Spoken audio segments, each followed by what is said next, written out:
الحمدللہ رب العالمین والصلاة والسلام علی سید الانبیاء والمرسلین۔ محترم سامعین، آج کے ہمارے درس کا عنوان ہے مسئلہ رفع الیدین۔ انشاءاللہ تبارک و تعالی آج کی نشست میں، آج کے درس میں مسئلہ رفع الیدین حقائق اور دلائل کی روشنی میں انشاءاللہ آپ کے سامنے بیان کروں گا۔ رفع الیدین کہتے ہیں دونوں ہاتھوں کے بلند کرنے کو، اٹھانے کو۔ نماز میں دونوں ہاتھوں کے اٹھانے کو رفع الیدین کہتے ہیں۔ اپنی حیثیت کے اعتبار سے یہ مسئلہ ایک فروعی مسئلہ ہے، اور اس میں جو اختلاف ہے وہ راجح اور مرجوح کا اختلاف ہے۔ شروع سے لے کر آج تک اس مسئلے میں اختلاف رہا، اور اختلاف کی وجہ وہ دلائل کا آپس میں تعارض ہے۔ روایات اور دلائل کے تعارض کی وجہ سے یہ مسئلہ مختلف ہی رہا، حتیٰ کہ ائمہ مجتہدین، ائمہ اربعہ، امام اعظم ابو حنیفہ، امام مالک، امام شافعی اور امام احمد بن حنبل رحمہم اللہ تعالی علیہم، ان کے درمیان بھی یہ مسئلہ مختلف ہی رہا۔ چاروں اماموں میں سے جو ائمہ متبوعین ہیں، ائمہ مجتہدین ہیں، جن کی پوری امت نے مسائل فرعیہ اور اجتہادیہ میں تقلید کی ہے، ان میں سے دو بڑے امام، امام اعظم ابو حنیفہ نعمان بن ثابت رحمہ اللہ اور امام مالک بن انس رحمہ اللہ، وہ ترک رفع یدین کے قائل ہیں، اور آج تک ان کے متبعین وہ ترک رفع یدین پر ہی عامل ہیں۔ یہ دو بڑے امام، ان کا موقف یہی ہے کہ راجح روایات کی روشنی میں نماز میں رفع یدین نہ کرنا یہ راجح ہے، اور نہ کرنا ہی مسنون ہے، جبکہ امام شافعی اور امام احمد بن حنبل وہ رفع یدین کے قائل ہیں۔ تو ائمہ مجتہدین میں بھی اختلاف اسی وجہ سے واقع ہوا کہ دلائل میں بظاہر تعارض تھا، اس تعارض کی وجہ سے اختلاف واقع ہوا۔ تو یہ کوئی مسئلہ آج کا اختلافی نہیں ہے، یہ شروع سے اختلافی رہا۔ اگرچہ یہ مسئلہ فروعی ہے، لیکن ہمارے اس دور میں غیر مقلدین زمانہ نے اس مسئلے کو ایک اصولی مسئلے کا رنگ دے کر لوگوں کے سامنے پیش کیا، اور انہوں نے اس مسئلے کو اپنے مذہب کی اشاعت کا ذریعہ بنایا۔ آپ سروے کر کے دیکھ لیں، اور ہمارا تجربہ ہے کہ اگر 100 بندے نے غیر مقلدیت قبول کی ہے، تو ان میں سے 90-95% تقریباً لوگ وہ ہوں گے جن کو مسئلہ رفع الیدین کی وجہ سے پھسلایا گیا، اور کہا گیا کہ یہ تو جو رفع یدین نماز میں نہیں کرتے ان کی تو نماز ہی نہیں ہوتی، اور اس طرح کے فتوے داغ کر ان کو اہل سنت کے جو احناف کے موقف سے پھسلایا گیا۔ تو اس مسئلے کی انشاءاللہ آپ دلائل کی روشنی میں وضاحت ملاحظہ فرمائیں گے۔ اختلاف کیوں واقع ہوا؟ اختلاف واقع ہونے کی وجہ کیا ہے؟ وہ وجہ ہے دلائل کا تعارض، آپس میں دلائل ٹکراتے ہیں۔ احناف کے نزدیک امام اعظم ابو حنیفہ رحمۃ اللہ علیہ کے موقف کے مطابق جن روایات میں رفع الیدین کرنے کا بیان ہے، ان روایات میں شدید اضطراب موجود ہے، اور دیگر دلائل کی روشنی میں وہ مرجوح اور غیر معمول بہی روایات ہیں، اور جن سے ترک ثابت ہے وہ روایات معمول بہی اور راجح روایات ہیں۔ تعارض، اچھا، وہ جو اضطراب ہے، وہ اضطراب کس کو کہتے ہیں؟ اضطراب کیا ہوتا ہے؟ اس کی ذرا آسان لفظوں میں وضاحت آپ ملاحظہ فرمائیں، وضاحت سنیں کہ اضطراب کا آسان جو اس کی وضاحت ہے وہ یہ ہے کہ یعنی وہ دلائل اور وہ روایات بے چینی کا شکار ہیں جن روایات سے رفع الیدین کرنے کا ثبوت ملتا ہے، ان میں بے چینی ہے اور ان کے مضمون میں مطابقت نہیں ہے، یعنی کہیں کچھ ہے کہیں کچھ ہے، کہیں کم کہیں زیادہ، تو ان دلائل کی وجہ سے اس تعارض اور اس اضطراب کی وجہ سے ائمہ متبوعین میں سے امام ابو حنیفہ اور امام مالک نے ان روایات کو مرجوح اور دوسری کو راجح قرار دیا۔ مثال کے طور پر سیدنا حضرت عبداللہ ابن عمر رضی اللہ تعالیٰ عنہ سے روایت پیش کی جاتی ہیں، حضرت مالک ابن حویرث سے، وائل ابن حجر سے اور دیگر صحابہ کرام علیہم رضوان سے جو روایت پیش کی جاتی ہیں، ان روایات میں اضطراب کس طرح ہے۔ سب سے پہلے ہم اس مسئلے کی وضاحت سے اس بات کو بھی بیان کرنا ضروری سمجھیں گے کہ ایک یہ بھی تصور دیا جاتا ہے اور لوگوں کے اوپر یہ بات جو ہے نا وہ ان کو زبردستی اس پہ مجبور کیا جاتا ہے کہ جو کچھ صحیح بخاری اور مسلم میں آ گیا ہے بس اس کو آنکھیں بند کر کے اس پہ عمل کرنا ہے اور دیگر دلائل کی طرف نظر نہیں کرنی، جبکہ احناف کا موقف یہ ہے کہ احناف دلائل تمام کو دیکھتے ہیں اور تمام دلائل کو دیکھنے کے بعد جو اس کا نتیجہ مقال معال اور انجام جو ہوتا ہے اس نتیجے پر عمل کرتے ہیں۔ یہ اہل سنت احناف کی خصوصیت ہے۔ تو یہ نہیں ہے کہ ایک روایت کسی حدیث کی کتاب میں آ گئی اور بس اسی پر عمل کرنا شروع کر دیا اور دیگر جو دلائل ہیں ان کو پتے پش ڈالا۔ تو جو رفع یدین کے قائلین خصوصاً غیر مقلدین ہمارے جو خطے میں ہمارے زمانے اور ہمارے دور میں ہمارے خطے میں رہتے ہیں، وہ اس بات پہ زور دیتے ہیں کہ جو بخاری شریف میں آ گیا صحیح مسلم میں آ گیا بس اسی پر عمل کیا جائے گا، حالانکہ یہ کوئی اصول نہیں ہے، نہ ہی محدثین کا ضابطہ ہے اور نہ ہی فقہاء اس بات کو تسلیم کرتے ہیں، یہ کوئی اصول اور ضابطہ نہیں ہے۔ اور اگر وہ اسی پر مصر ہیں کہ جو بخاری اور مسلم میں آ گیا اسی پر عمل کرنا ہے، اس سے آگے نہیں جانا، تو مثال کے طور پر میں چند اس پر مثالیں پیش کروں گا تو اس سے یہ بات واضح ہو جائے گی کہ بھائی جو بخاری اور مسلم میں آ گیا اسی پر عمل نہیں ہے، بلکہ ہم دیگر دلائل کو دیکھ کر روایات میں تطبیق کریں گے اور جو تطبیق کے بعد نتیجہ نکلے گا اس پر عمل کریں گے۔ اس میں سے پہلی مثال کہ ہمارے پاس صحیح بخاری شریف موجود ہے، امام بخاری نے صحیح بخاری کی حدیث نمبر 224، 25 اور 226 ایک باب قائم کیا ہے، باب البول قائما وقاعدا۔ باب کا عنوان ہے کھڑے ہو کر اور بیٹھ کر پیشاب کرنے کا بیان۔ اب ان لوگوں کے لیے ایک لمحہ فکریہ ہے جو کہتے ہیں بس بخاری شریف پر عمل کرنا اور باقی دیگر روایت کو چھوڑ دینا ہے۔ بخاری میں جب آ گیا تو بخاری میں جو امام بخاری روایات لے کے ہیں ذرا ان کو ملاحظہ فرمائیں۔ امام بخاری نے باب قائم کیا ہے باب البول قائما وقاعدا، کھڑے ہو کر اور بیٹھ کر پیشاب کرنے کا بیان۔ اب باب کا تقاضا یہ تھا کہ امام بخاری اس بات کے تحت وہ روایات لے کر آتے جن میں کھڑے ہو کر پیشاب کرنے کا بیان بھی ہوتا اور بیٹھ کر پیشاب کرنے کا بیان بھی ہوتا، لیکن امام بخاری نے ایسا نہ کیا۔ امام بخاری اس بات کے بعد 3 احادیث لے کر آئے ہیں حضرت حذیفہ سے اور حضرت ابو موسیٰ اشعری رضی اللہ تعالی سے، 224، 225 اور 226 نمبر حدیث۔ اور ان تینوں احادیث میں امام بخاری نے جو روایت ذکر کی ان تینوں احادیث میں کھڑے ہو کر پیشاب کرنے کا بیان ہے، بیٹھ کر پیشاب کرنے کا بیان کسی ایک حدیث میں بھی نہیں ہے۔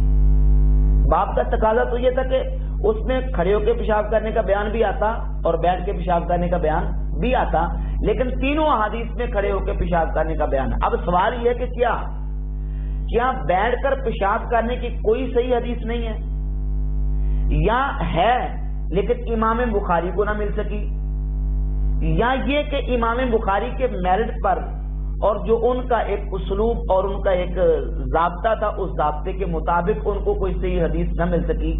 ظاہر تینوں میں سے کوئی ایک بات ضرور ہے۔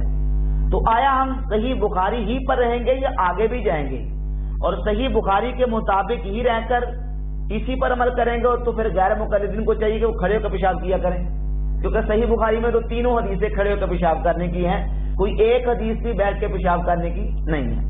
تو ہم نے جب دیگر کتب احادیث کو دیکھا تو جامع ترمذی میں امام ترمذی رحمہ اللہ نے